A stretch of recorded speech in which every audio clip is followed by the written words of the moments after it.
I wanted to be able to talk to you today a little bit about this banyan. You may have to look that up, but from what I understand, a banyan is a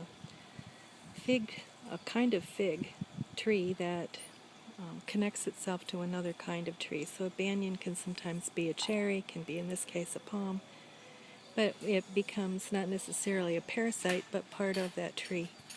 And so in this case, what's happening, this has been trimmed, but most of the time the roots grow down and into the ground. But I would left the furniture around so you can get an idea of how really immense this is.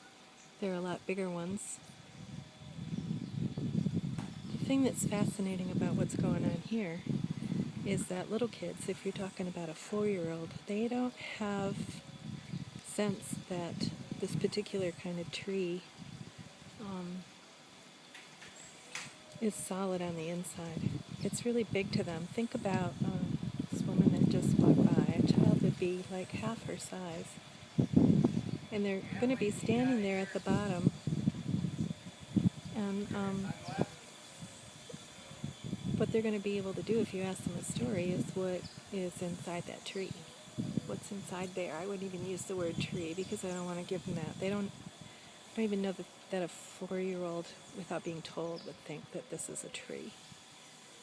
And so I would say, can you tell me a story about this? Can you tell me what this is? Can you tell me what's going on inside? Most little kids, if they're adventuresome, are going to look around the whole tree. If I show them a picture, it's going to be different. I'm going to have to tell them it's a tree because it's going to be flat on a screen like you're seeing it. But you know as an adult that this is a real tree. So one of the reasons these are so important, one of the reasons I wanted to show it to you, is that in your mind as an adult, you know this is a tree, and that there's nothing on the inside to form a house, or a place for an animal to play, or a place to create a tree house.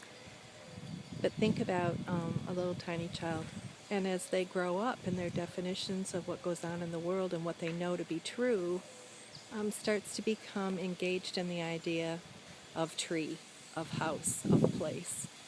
But until they have that cognitive knowledge, they're going to look at this and it's going to be something that's caught in their imagination. So try to go back and think about your own imagination and what you could imagine about this particular banyan.